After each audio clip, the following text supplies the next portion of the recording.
Laki-laki berambut panjang ini ialah Raihan. Ia adalah seorang mahasiswa akhir program studi seni musik, dan jika dilihat dari tampangnya, ia sangat sangar, garang, dan arogan.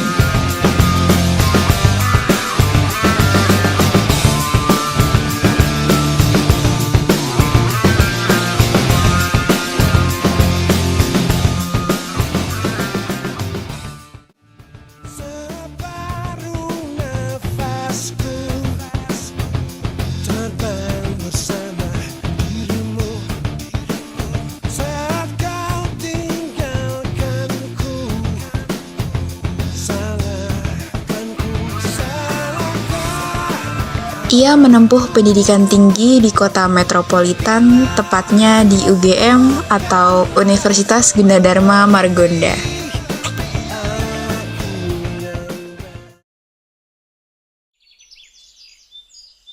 Di balik penampilannya yang bak berandalan itu, Raihan memiliki seorang kekasih hati yang cantik jelita bernama Desya. Di siang hari yang cerah, mereka berdua terduduk di taman yang asri, indah, dan hijau.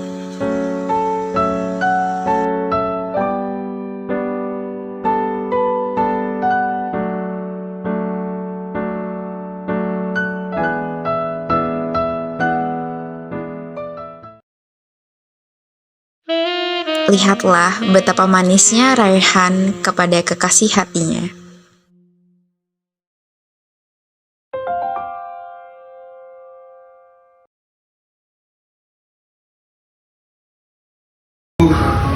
Bosan banget nih sama cewekku yang sekarang.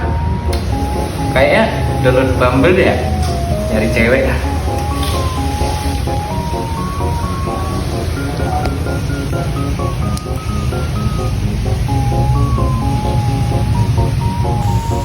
Aduh, anjir, cakep banget ya Allah, cantik banget. Boleh nih gue deketin.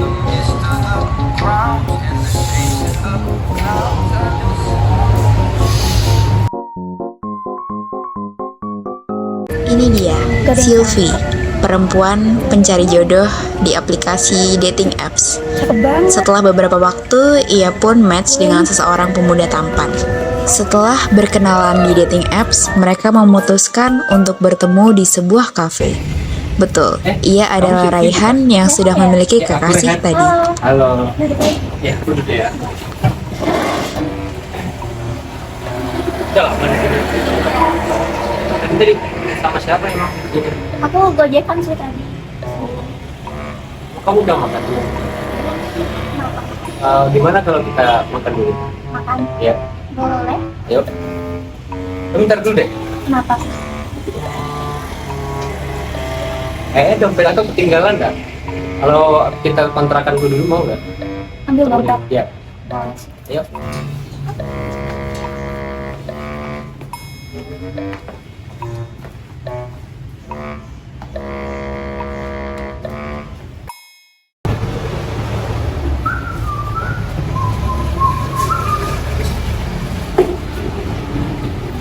Kamu ngapain di luar?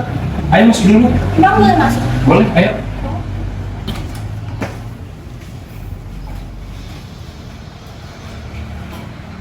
Ayo silakan duduk dulu.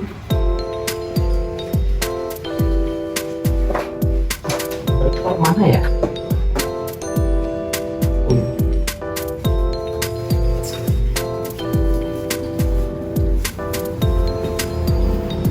Bentar ya, aku tutup pintu dulu. Di luar kayaknya masih panas deh. Ini nggak apa-apa ditutup pintunya? Gak apa-apa lah. Dikunci? Ya biar gak ada yang masuk. Nanti kita mau makan di mana? Serah sih di mana? Kamu memang sukanya apa biasanya? Serah apa aja.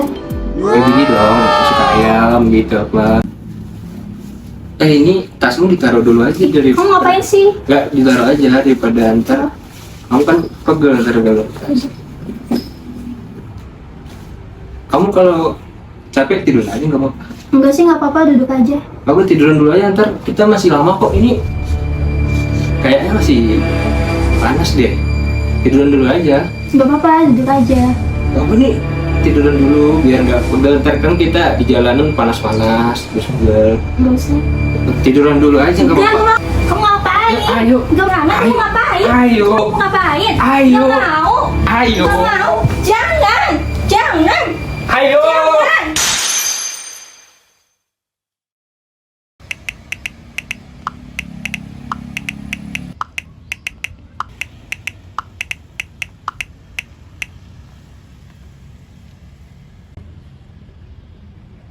Hei, Sulfi bukan sih?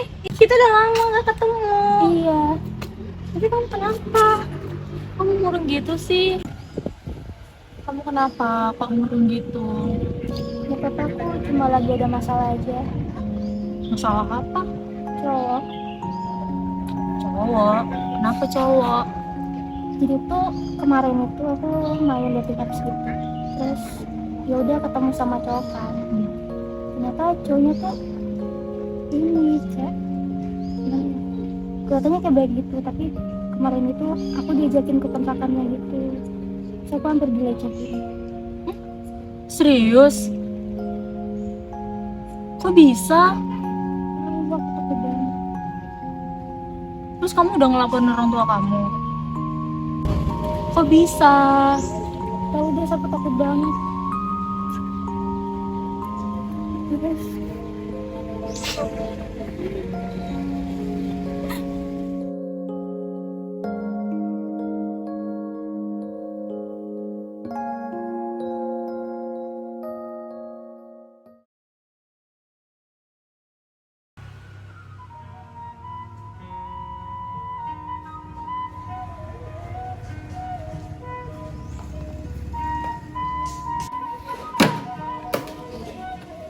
kenapa Pak? Ini tuh Bu, laporannya nggak bener ini. Oh, kenapa bisa di sini anggarannya segini? Padahal kan nggak segitu Bu. Ah, Bapak pusing. Bapak minum kopi dulu lah. Iya Pak. Ah, mantap. Buatan kamu emang nggak salah.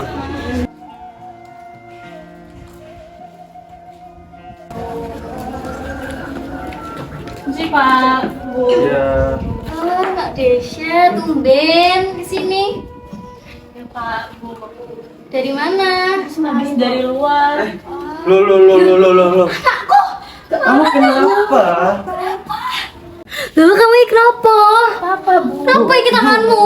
Bu, duduk dulu ya. Tenang Bu, tenang. Pak, tapi anakmu loh. Iya Bu, aku ngerti. Tangannya. Kita tanyakan dulu ke Desya. Kenapa Nak Desya? Kenapa? Ini kenapa? Coba jawab. Coba ceritain ini kenapa bisa sampai luka kayak gini. Kita tanyain dulu ke Nadesya. Desya coba cerita kenapa. Pak Desya, Pak. Desya cerita. Ini Pak, kemarin Sylvie cerita kalau dia mau hampir diperkosa sama cowok. Hah? Diperkosa? Maksudku piye toh? Saya juga kurang tahu. Siapa cowoknya? Saya juga kurang tahu. Kok bisa anak aku sampai begini, kenapa toh? Siapa? Cowoknya siapa? Pak. Udah Bu, mending kita ke dalam dulu nih, nggak enak ya dilihat tetangga. Ayo. Nah Desya nanti cerita ya, kita ke dalam dulu. Ayo, no. No, masuk saya, no. Ayo Nadesya masuk lagi. Tenang dong. Tenang. Pak, tanyain Desya, Pak. Ini kenapa anakku sampai bisa kayak gini, kenapa? Gini Pak, Bu, gimana kalau kita nyelesainnya pakai mediasi aja? Loh gak bisa, apa itu mediasi? Mediasi itu kita nggak usah perlu menyelesaikannya lewat pengadilan. Loh, nggak bisa, Pak. Harus di penjara. Iya Bu, Ganti ya. rugi, Pak. Tenang Bu, tenang. Yang penting kita ketemu dulu sama cowoknya. Yang penting kita ketemu dulu. Harus di penjara, Pak. Mau yang ngono ki.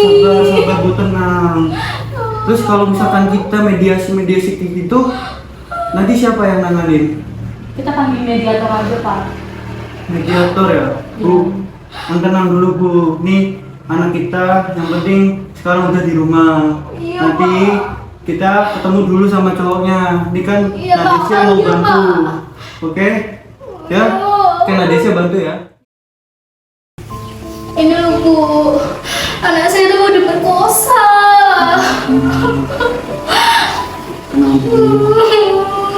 Bu minta bantuannya ya Bu, semoga nanti kasus ini bisa dibantu secara hukum.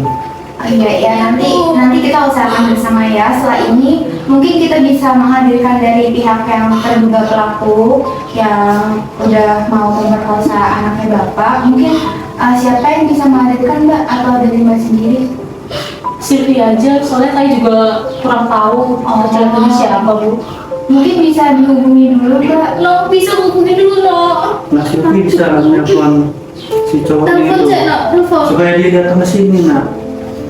Halo, kamu bisa kesini nggak? Ya kesini aja, soalnya lagi gak ada orang juga. Bisa? Udah deh, tak tungguin toh. Oke.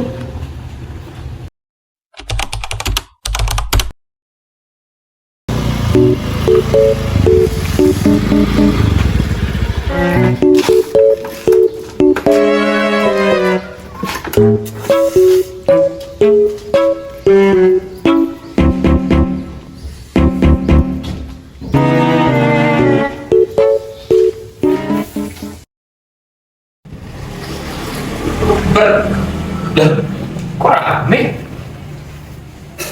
Kok ada kamu? Loh, kok kamu kesini? Loh, kamu ngapain kesini? Kok ada kamu? Loh, kamu ngapain kesini? Kan aku kesini mau ini ketemu sama teman. Teman siapa?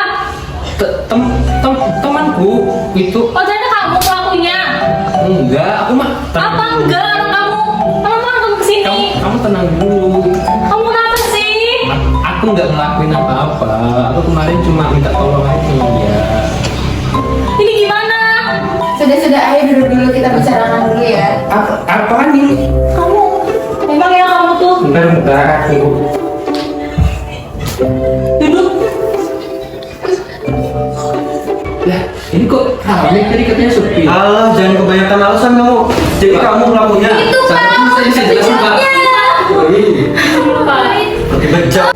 Tenang dulu Bapak Ibu, mohon maaf sebelumnya. Di sini perkenalkan, saya sebagai mediator yang telah diutus oleh Mbak Desya. Di sini saya akan menengahi permasalahan yang tengah terjadi di antara anaknya Bapak Novel, Mbak Silvi dengan saudara siapa ya? Oh, jadi gini Bu, perkenalkan saya Rehan. Sebelumnya minta maaf mungkin ke Bapak Ibu. Mungkin saya di sini berperilaku buruk. Sebenarnya kan saya bisa jelasin.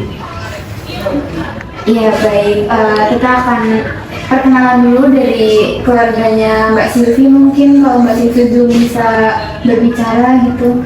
Ya, makasih ya Bu. Ini mohon maaf juga kami emosi. Jadi saya ini bapaknya. Kamu tahu nggak, ini anak satu-satunya saya. Iya. Gimana ini? Ini loh Bu, anak saya mau diperkosa Bu. Ya Bu, tenang dulu. Kita akan selesaikan di sini ya. Semoga kita mendapatkan solusi yang bagus bagi kedua belah pihak. Bu harus dukung Bu, seadil-adilnya. Ya baik Bu, kita akan usahakan ya. Maaf sebelumnya dari saudara Rehan. Ini kan dari keluarga Silvi, ada pendampingnya. Apakah kalau dari Rehan sendiri di sini apa ada keluarga atau kerabat gitu? Oh, kebetulan saya punya kakak Bu, tapi dia lagi kerja. Mungkin saya boleh menghubungi kakak saya dulu Bu. Oh boleh, silakan dihubungi sekarang untuk datang ke sini sekarang gitu. Oke.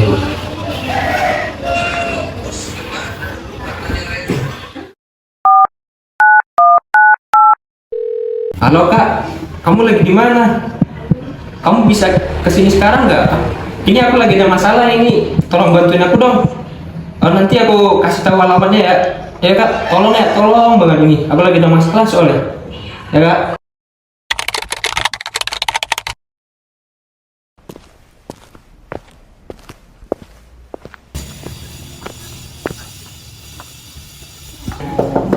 Assalamualaikum. Silakan duduk Mbak. Terima kasih. Ini kenapa ya? Kok rame-rame? Sebelumnya mohon maaf Mbak sore-sore diundang ke sini. Sebelumnya saya di sini sebagai mediator, saya diundang oleh Mbak Desya untuk menangani permasalahan yang sedang terjadi di antara adiknya Mbak, saudara Rehan, dan saudari Sylvie. Adik saya kenapa ya Mbak? Nanti kita coba bicarakan bersama-sama ya Mbak, biar menemukan jalan tengah yang adil buat semuanya. Ini loh Mbak, adik Mbak tuh udah bikin anak saya trauma. Ya kan Bu? Ini loh Mbak, adikku udah mau perkosa anak saya. Apa? Enggak, adik saya nggak mungkin ngelakuin kayak gitu. Baik-baik, tenang dulu ya Bapak Ibu, kita coba selesaikan di sini melalui mediasi. Kita akan mendengarkan keterangan dari yang ini Mbak Sylvie memberikan gimana sih kayak kejadian itu bisa terjadi. Nanti juga kita akan mendengarkan dari saudara Rehannya gitu. Dan kita ada keadilan di sini Bapak Ibu. Kamu kenapa sih? Kamu nggak mungkin kan ngelakuin kayak gitu. Kakak tenang dulu. Kemarin aku sudah nih kilaf. Kamu nggak ada niatan apa-apa kok. Kalau bohong ini kamu. Coba lihat anak saya Bu. Lihat ini loh Mbak. Itu anak orang loh. Kamu ngapain kayak gitu? Saya Mbak. Lakuin apa-apa kok, Mbak. Cowok bejat kamu ya. Tenang dulu ya. Di sini kita akan menyelesaikan dengan sepenuh hati, dengan sepenuh pikiran. Jadi kita nanti akan mendengarkan dulu keterangan dari Mbak Sylvie dan keterangan dari Mas Rehan. Mungkin dari yang pertama dari pihak dulu, mungkin Mbak Sylvie udah bisa berkomunikasi, kalau udah mungkin bisa ngejelasin dulu kronologinya gitu. Kenapa bisa terjadi kayak gini? Udah bisa Bu. Sampai Jadi Sabtu kemarin itu ketemu sama si Rehan, terus diajakin makan.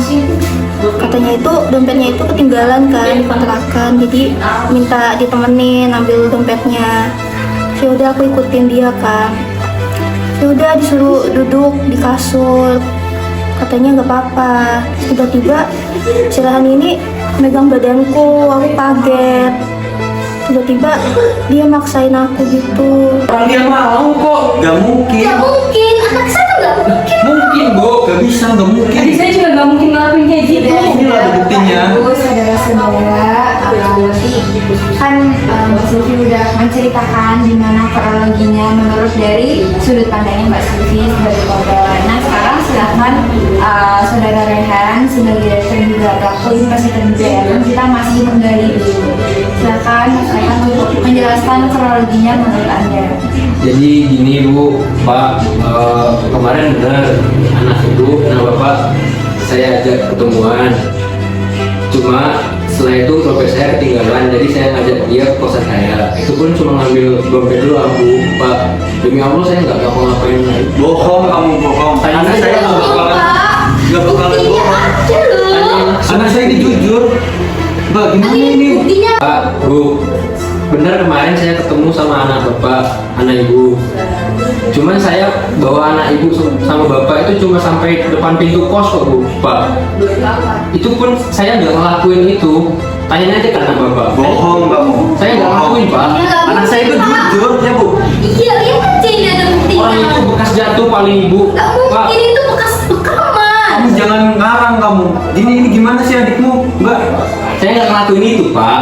Tapi ini ada buktinya, bukti rekaman ini. Kamu Bukti yang apa, maksa Bu? dia kan? Maksa dari mana? Bukan saya nggak bawa anak Ibu ke kamar saya, cuma di Ini depan ada kos. bukti kok. Udah, kita lapor ke polisi aja, Bu. Iya, di penjara aja Pak. Bu, Baik-baik, tenang dulu.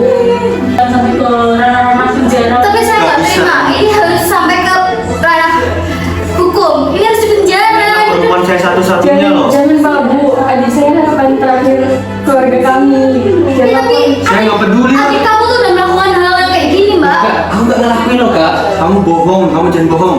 Tanya-tanya kan Tenang Bapak dulu, tenang sendiri. dulu ya saudara-saudara. Di sini coba kita cari solusi yang baik buat kedua belah pihak. Mungkin dari yang pertama dari keluarga Bapak Novel dulu, apakah punya tawaran solusi gitu yang baik buat anaknya, yang baik juga buat saudara Rehan.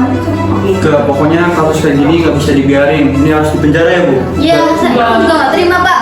Jangan Bu. Soalnya pacar saya Gak bisa gitu dong. Gak bisa gitu dong, Pak, Bu. sudah jangan gitu Bu. Soalnya pacar saya sudah mahasiswa akhir, lagi nyusun, sayang banget Bu. Pak. Gak peduli saya. Saya nggak peduli Pak. Yang penting mental anak kita ya Pak. Anak kita ini loh trauma. Gak bisa gitu dong Pak, kan saya nggak ngelakuin, tanya aja kata Bapak. Saya ada buktinya Mas.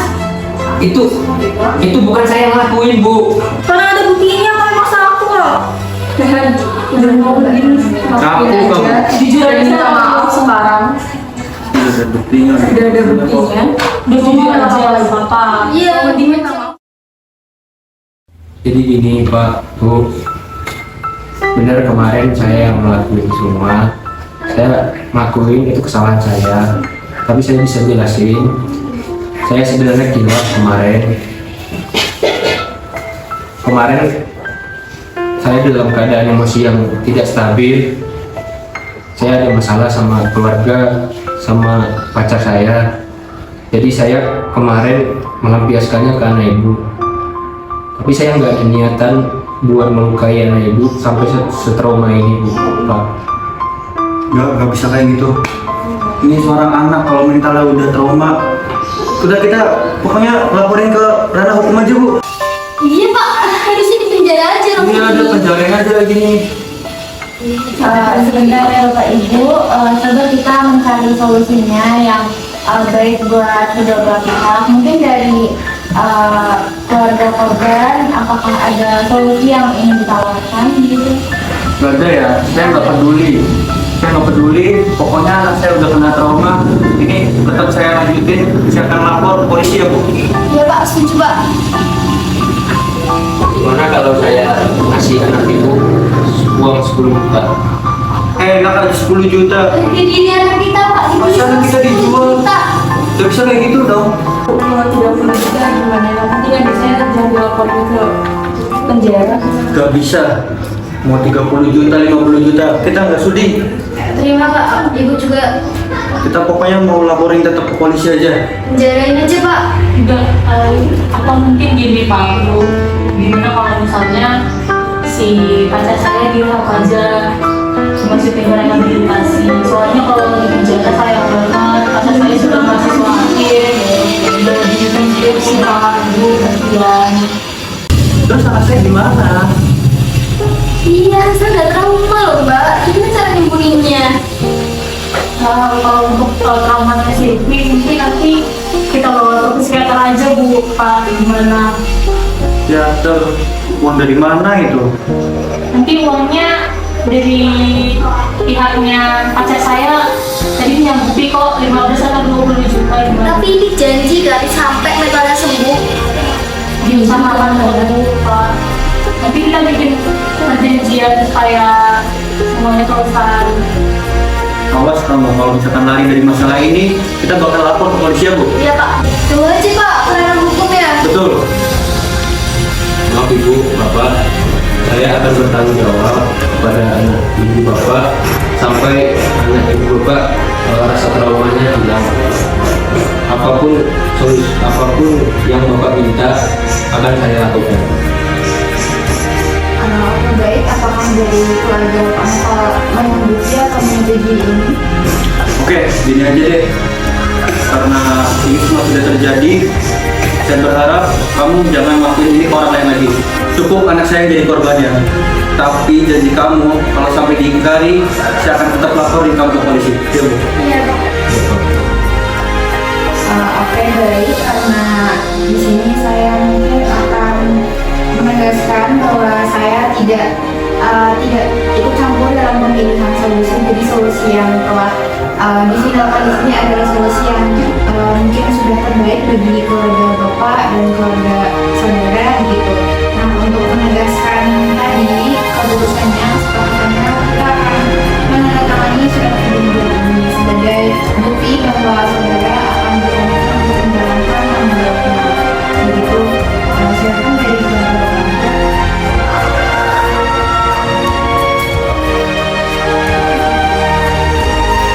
Silakan dari saudara.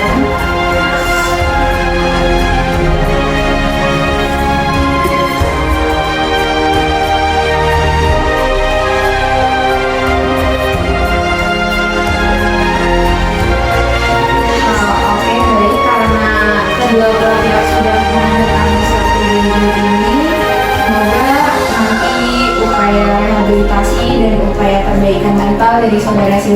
berjalan dengan baik. Baik Bapak Ibu, karena di sini juga surat perjanjian sudah ditandatangani kedua belah pihak, mungkin di sini saya sudah mengakhiri peran saya sebagai mediator.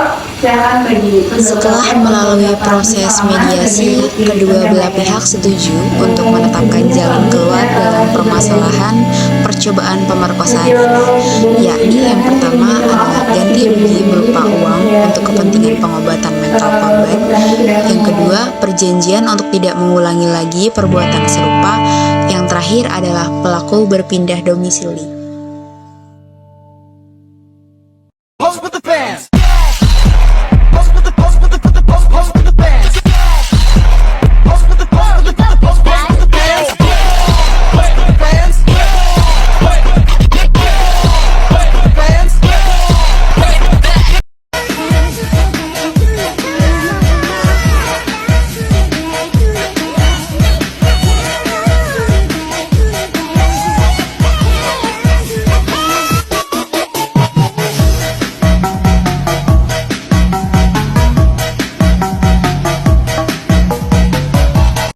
Will we stay the same?